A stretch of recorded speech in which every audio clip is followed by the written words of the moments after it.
Good afternoon, everybody. Thank you very much for joining in today. My name is Maeve Fogarty and I'm going to be your host for this afternoon's event. I am the Healthcare Development Manager with Bunzl Cleaning and Safety Supplies, and I look after all the TENA range of products. Today on the call with me, I'm delighted to announce I have two members of the SSD team. I have Ian Daniels and Sarah Murray. So firstly, I'm just going to hand you over to Ian Daniels. Ian would like to say a few words to start. Thank you. Over to you, Ian. Thank you so much, Maeve. Hi, everyone. My name is Ian Daniels. I work as an account sales executive. I work in the distribution channel, and that's within the Care for Business team at SST.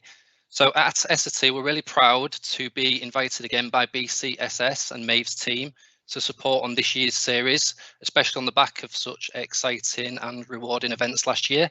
So thank you so much again, Maeve, and thank you to my colleagues like Sarah for presenting the session today. So thank you all.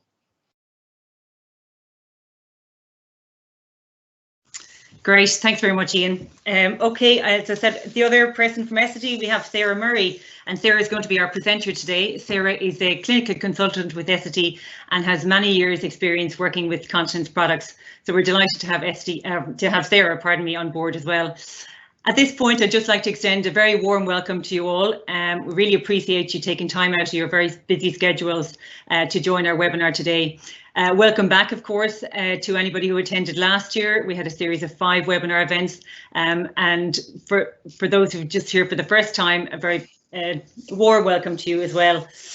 So at this point, I'd like to hand over to Sarah, but just before I do that, we'd really like to welcome your questions. So just to the right-hand side of your screen, you'll see the chat little icon, and you can, as the presentation is going on, you can more than welcome to put your questions in there, which we'll deal with at the end of the presentation with Ian and myself. But without further ado, I'd like to hand over to Sarah. Thanks, Sarah. Thanks, Maeve. I will just share my screen so we can get the presentation up. If somebody could just let me know if that's showing as it should. That's great. Perfect. Thank you. So yeah, thank you, Maeve. As Maeve said, my name's Sarah. I work as one of the clinical consultants for ST for the TENA brand. I was really pleased to be asked to join this session today and to talk about continence and dementia and the importance of promoting continence in dementia. It's a subject I'm really passionate about, and I was fortunate in around about 2016 to go over to Sweden to undergo some further dementia training in the Sylvia Hammett Foundation. And their philosophy of care and looking after people with dementia and their families. And it's a journey through sort of education and training that I think we still need to take in over here.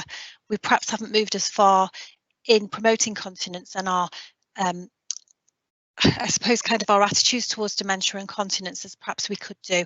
And so hopefully throughout this next 15 minutes or so, you'll pick up some hints and tips.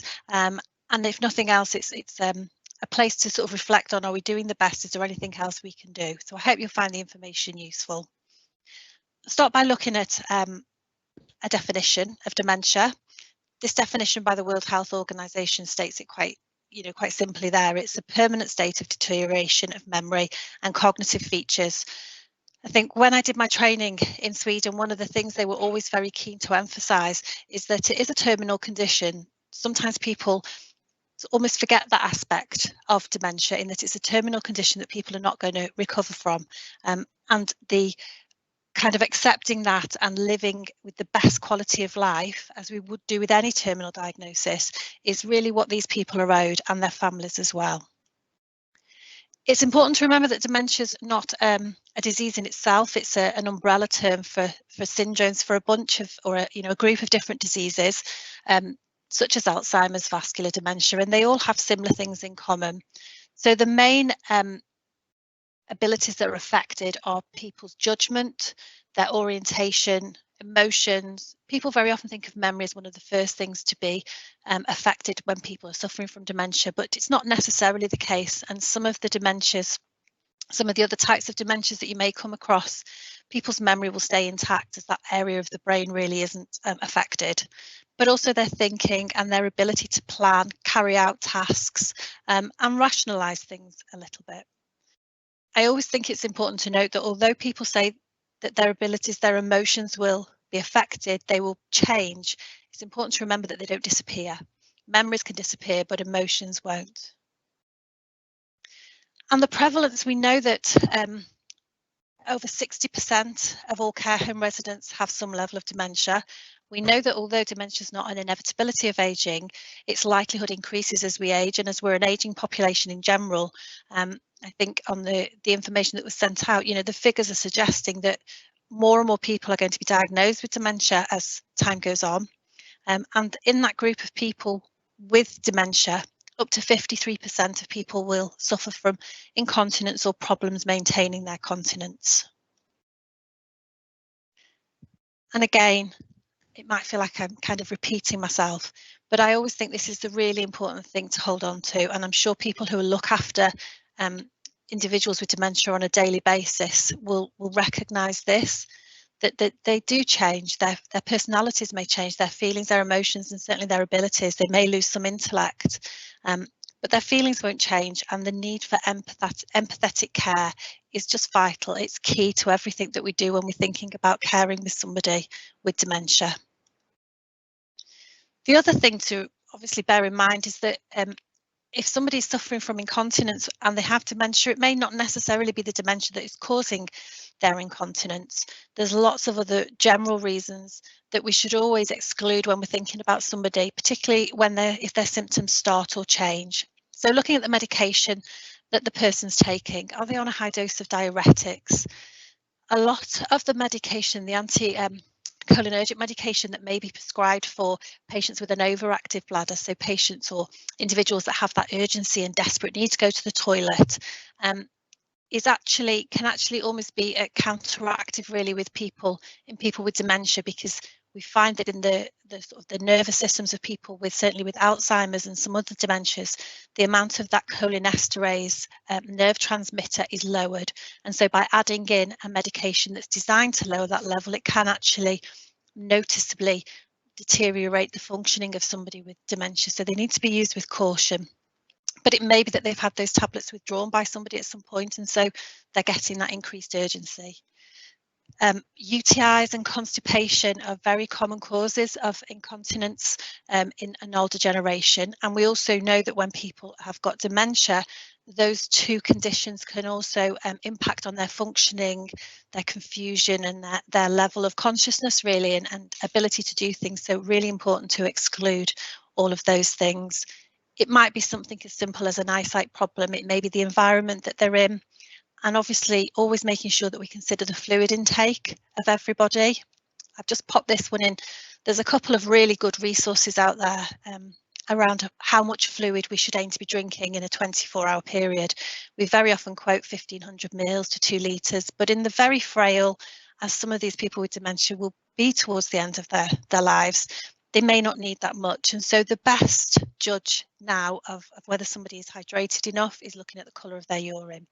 And these sort of resources can be really useful to help promote that, particularly in care settings.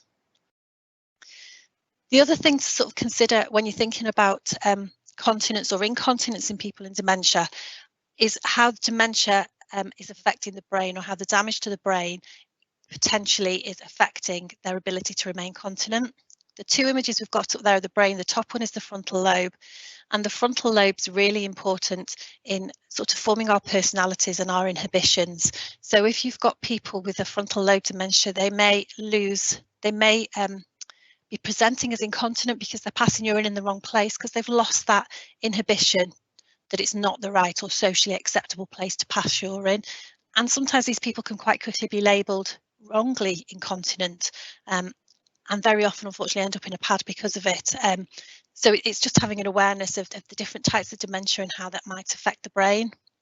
The bottom picture is a little illustration of the limbic system, where the amygdala, because this is the area of the brain where they think our memories are formed, certainly short-term memories, and almost like the filing system within the brain. And that's really important, particularly in Alzheimer's, because it tends to be where the damage will first show within somebody's brain. And so if they have moved home recently, if they've recently moved into a care home, anything that can impact their short-term memory, they may not remember where the toilet is, they may not recognise the toilet in front of them as the toilet that they remembered from 6 months, 12 months, 3 years ago. So it's I always think when you're thinking of all the different things that are going on with somebody with dementia, you've got the expressive or the receptive aphasia, so not being able to communicate, or the sort of flip side of that, not being able to understand what's being communicated to them. And actually, there was a really interesting piece of research that came out, I think, last week or the week before, that had looked at how we communicate with people with dementia and the importance of communicating in the right way to somebody and how much of a difference that can make to somebody and also make to the carers, because it will make them more likely to accept care. And again, very often with people with dementia, as I'm sure you all know, accepting care of such an intimate nature can be a really difficult thing for people to have to go through on a daily basis.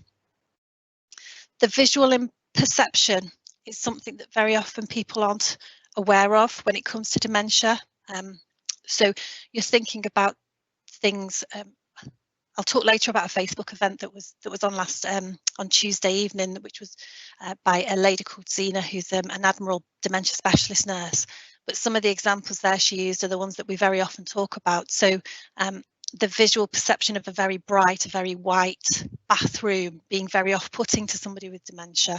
The differences in the flooring. Some people with dementia will have a lot of trouble differentiating between colours. Black may appear to be a whole, very highly patterned carpets, or tiles might appear to be steps, and all those things that can be happening can just make it difficult for somebody with dementia who's struggling to remember what they want to do, struggling in a strange environment to get to the toilet on time and maintain their own continence.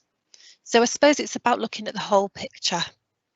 And it's a really important picture to be looking at, because the effects on the individual of becoming incontinent, losing that independence and dignity are massive. I think if we all kind of think of ourselves in the same situation as somebody with dementia, potentially not really knowing where you are, not knowing who the person stood next to you is, and then not being able to find a toilet in time, wetting yourself, having the consequences of that having to be dealt with. You know, when I do training face to face, I'm a little bit more blunt, and I don't particularly want to be blunt over the internet. But if you think about what you have to do when you're helping somebody and assisting them with their personal hygiene, it's extremely invasive, and for a lot of people with dementia, it causes huge amounts of distress or confusion. And so if we can maintain their continence a little bit better, if we can maintain their independence or their level of independence a little bit more, it can have massive benefits for that individual. And not all people with dementia are living in care homes. You know, a lot of them are living out in families. And I think throughout the pandemic, we've seen that people who are looking after people with dementia have such a difficult job. It's been a hard 12 months, I think, for a lot of carers. We've noted and there's been research done to show that a lot of people with dementia, their symptoms have have increased, they've deteriorated, perhaps their abilities have deteriorated. And all that, if it's linked to something like incontinence, which obviously if there is leakage in the carpet, or on the chairs and the beds, it increases that workload. It means that people are even more dependent on their carers, and on the home. It's not a pleasant environment for people. It's very often seen as that straw, that line that people can't cross when they get that diagnosis of dementia for a loved one. I'll look after them, I can care for them, but as soon as they start to become incontinent, I don't know if I can manage with that. So why does incontinence happen? We've talked about all the different things that can be going on, the way the brain works. It's worth just saying that very often the part of the brain that controls our continence is very often not affected from the damage that dementia will do to the brain until the very late stages. So more often than not, the incontinence isn't happening it is not sort of irreversible. It's not damage to that area of the brain that's causing this person to become incontinent. It might be communication issues.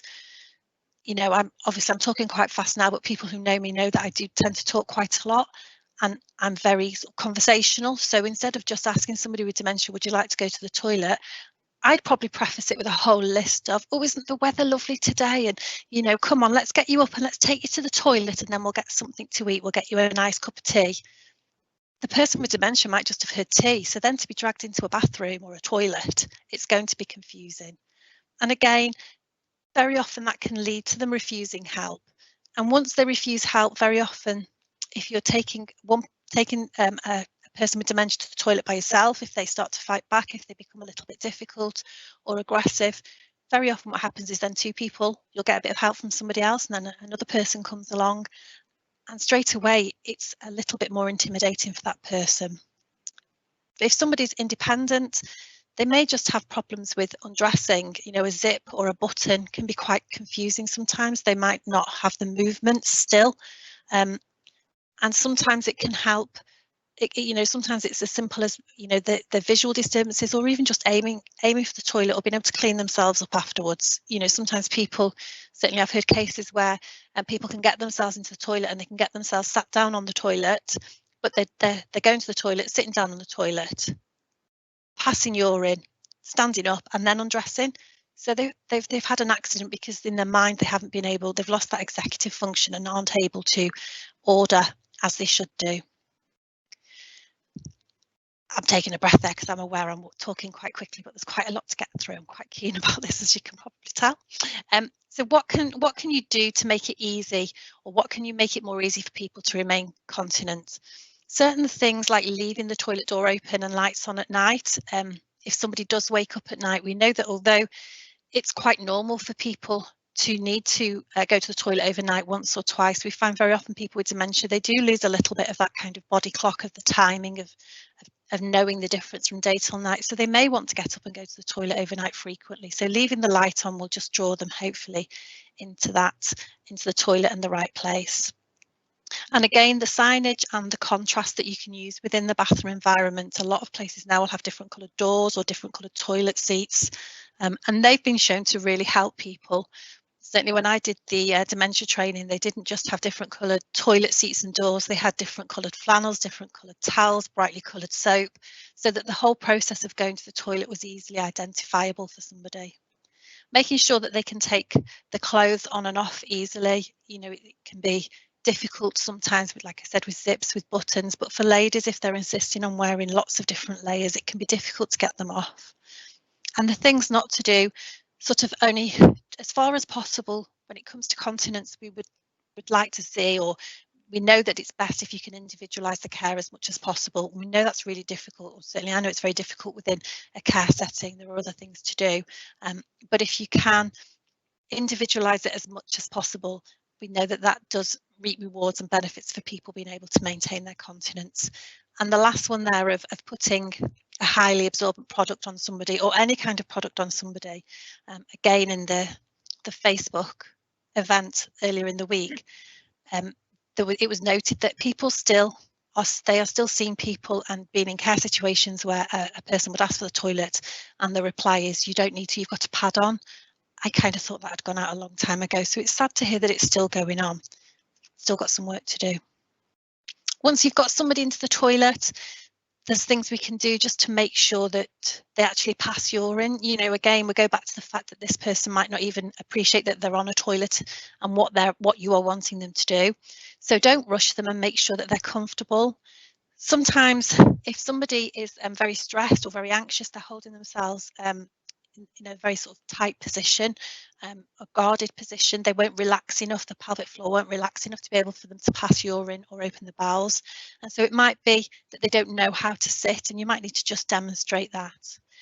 You can get apps apparently that mimic the sound of running water, or you can turn a tap on. And although there's no sort of hard evidence to show that they work, it's certainly something to try, because I think there's particularly, well, I don't know, I certainly know I can struggle sometimes to resist the sound of running water if I'm near a bathroom, but it's individual. And I think with all of these things, it's always worth trying. Individually tailoring the care plan. And it's not just about putting a care plan in place, it's making sure that you're confident and comfortable with the assessment behind it, that you're taking time to watch and observe the person. With continence, we usually say do a 3-day chart, look at how much somebody's drinking, look at when they're having accidents. But for the person with dementia, you need to really analyse it and extend that out. So look at their behaviour, look at their non-verbal cues. Are they getting fidgety? If they perhaps are talking but not making sense, is it increased in pace? Is it becoming more urgent? There's lots of cues that sometimes if you take the time you can pick up on. If you can see somebody's almost making it to the toilet but not quite, it's looking at what might be stopping them. And setting those objectives, planning the care and making sure everybody's involved and agreeing on it, implementing it, and then evaluating it and starting again. Try it for a week. Has it made a difference? No? Right, well, let's look at it a different way. Because very often the best stories I hear, excuse me, are those really almost out of the box ideas that people have come up with that have maintained people's continence. They're great to hear. And for the people that have kind of found that thing, found the key to keeping somebody continent and independent, the satisfaction, the job satisfaction that people get, you can kind of see it in their eyes and everything that they say. So it's very often it's quite intensive, but the payoff at the end is worth that extra work sometimes. So how can we help at TENA? I apologise if I'm talking really fast, but how can we help at TENA? Obviously, we make the disposable products, the TENA range of products. And I said earlier, don't put products on people with dementia, but there will come a point in most people's journey through dementia that they will need something to help maintain their dignity and to keep them dry and comfortable as they do lose that ability to stay continent. And so it's making sure that the continence care products are fitting the individual's needs. So it's the right product for the right person at the right time. Very often when we think of dementia, people will talk about the TENA pants range, and they are very often a very good way of maintaining somebody's independence. They look more like normal underwear, and they tend to have a very strong user preference for these. We've actually undertaken some research into this. It was at De Montfort University where we looked at the kind of the lived experience of somebody using the TENA pants products as opposed to the normal two-piece system, so a pad with a separate pair of fixation.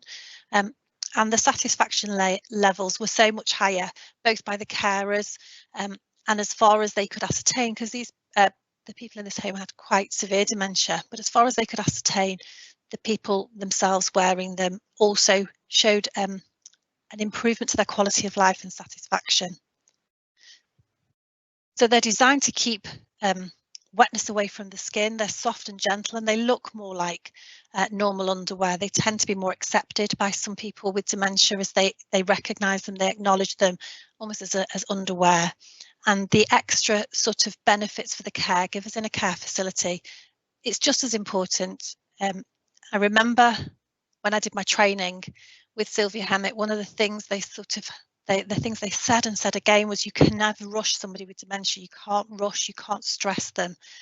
And if you're in a busy care home and your time is short, then having something which is easier, which is quicker, it shouldn't be seen as trying to I don't know what the word is really, trying to kind of like make things easy for you. It's not about making things easy for you. It's about that we acknowledge that it's really difficult and your time is there. You work your shifts, whatever they are, and what do you want to spend your time doing?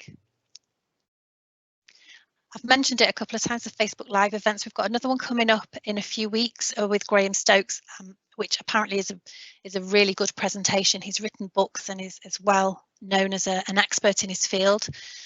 The one on Tuesday was Zena Aldridge, who is an Admiral nurse. She's worked for Dementia UK. She's a specialist, and some of the stories that she told of patients that she come in contact with over the last few years, and even in the last year during her pandemic, they almost move you to tears, because I think sometimes we think that people are aware of dementia, they know where to get support, they know what their rights are, and that they wouldn't, you know, that we're getting it right with dementia care, and unfortunately it doesn't always seem to be the case, and that we've still got a long way to go.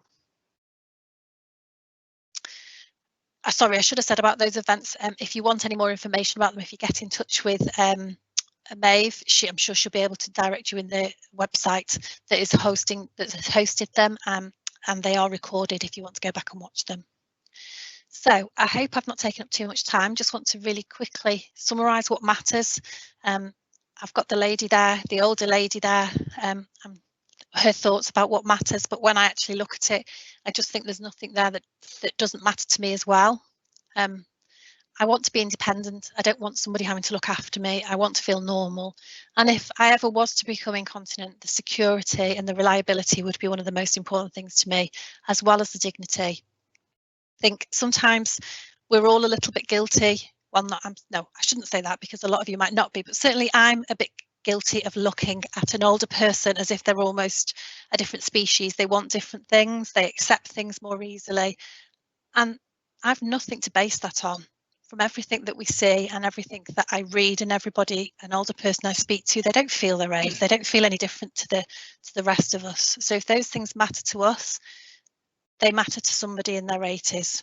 And as I mentioned at the beginning, and just to come back to it really as the last point, to me it's all about how you leave that person feeling. If somebody can't understand you, if you know yourself, if you go to a different country, if somebody's speaking different language, you know if they're being friendly or not, you know if they are welcoming or not. And the same for somebody with dementia. They might not remember what you said or did. You could spend hours and hours looking after that person, feeding, helping them to eat, giving them drinks, caring for them. But if you do it in the right way, they might not remember what you've done, but they'll certainly remember how they made you feel. And I think, to me, that's one of the most powerful things about looking after people with dementia. Some of the best things that you can do, that it's not complicated, it's not difficult, but you can make a real difference to somebody by just making them feel good, and that will stay with them for the rest of their day. And that's me. Thank you. Any questions? I'll hand back to Maeve. I hope I've not run over time. I didn't keep a track on it. I apologise. Sarah, that was excellent. Thank you so much for such an informative presentation. I certainly took away lots of hints and tips, and it's obviously a relevant topic to everybody working in both the acute and community setting. So really powerful information there. Thanks so much for sharing. One of the main points actually, which I think is vital to take home, is that continence, incontinence, or problems with continence isn't an inevitability with people with dementia, and there may be other causes, and just to explore every avenue. I think that's a really good point. Just regarding the Q&A, I'm now going to hand over to Ian Daniels. So back to you again, Ian. Thank you so much, Maeve. Really appreciate that. And Sarah, what a fascinating and intriguing session. Some brilliant information there. So thank you again for sharing that with us today. And we've had a few questions sent through privately, some really interesting ones. At Essity, we're obviously proud to our TENA portfolio that we supply to Maeve and a team at BCSS. And we've had an interesting question regarding, obviously there was quite a good focus on the pants there.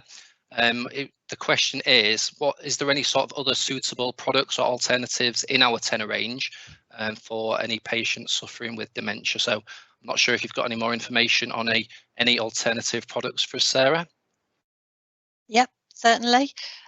Yeah, as you say, sometimes the range, the wideness of the range in itself can be confusing. It's a lot for people to know what product is going to suit people best. And TENA pants, as we said, they're excellent, particularly early on in people's dementia journey when they're maybe a little bit more mobile. But as they become a little bit more dependent, sometimes they're not always the best option. And it can be confusing. We do have a range of profiles, patient profiles. They're called patient profiles. They should be just individual profiles that can sometimes help and direct loved ones, carers to the right products. TENA Flex is often very useful. It's very simple to fit, very quick to fit, and I think quite less invasive than some of the more traditional products. And for gentlemen, we've got the TENA Men range, which looks more like something that they are familiar with, but certainly if you wanting that kind of information, then the profiles are probably the best way to go, as they'll direct you as to not just what product, but what size and what absorbency would be best for each individual. And I think Maeve has access to those, so if you want any more information, I'm sure if you get in touch with Maeve, she'll be able to steer you in the right direction. Thank you. And we've had a question, obviously within the presentation, there's some fantastic facts, some fantastic research. I've had a question about, are we able to share that with our customers and clinicians, and obviously specifically in relation to the research. So would that be okay? I'm not sure if that may be for you, Maeve, or for you, Sarah. I'll take that one. Yeah, thanks, Ian. You're welcome. Certainly, yeah, I'd be more than happy to share the resource, and we'd like to put together actually a little pack for everybody who's attended today's event. So any researchers, anything specific that you want, please don't hesitate just to drop me a quick email or give me a call. But we'll be certainly including the profiles that Sarah just spoke about there, and also the De Montfort research that was also spoken about in the presentation. We will certainly do that. Thanks, Ian. No, you're welcome. And I think somebody mentioned in relation to TENA and some of our modules and training, we have some fantastic content available at SAT. And again, as you've just mentioned there, Maeve and Sarah, if anyone who's attended today would like to get in touch with us directly, if you want to speak to Maeve, she'll kindly pass on my details, my colleagues' details. And we have obviously some fantastic, knowledgeable staff at SAT, as Sarah's just demonstrated today, which was really interesting. So yeah, feel free to get in touch with us, and just conscious of time. So I have got a couple more questions, but I'll reply to those directly. But just wanted to say thank you to everyone for attending today.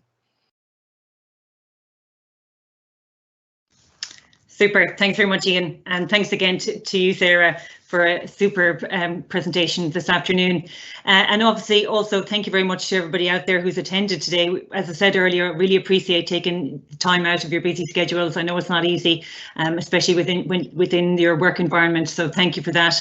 We're delighted you came on board and hope you enjoy the session. We will have a lot more to talk about in the coming months, and we'll have more webinars coming down the tracks, and we'll be notifying you of those very soon. But just in the meantime, if you do require any information, please don't hesitate to get in contact directly with Bunzl Cleaning and Safety Supplies and ask for myself, and I'd be delighted to be of assistance. Okay, so thank you very much to everybody. Have a good afternoon. Take care.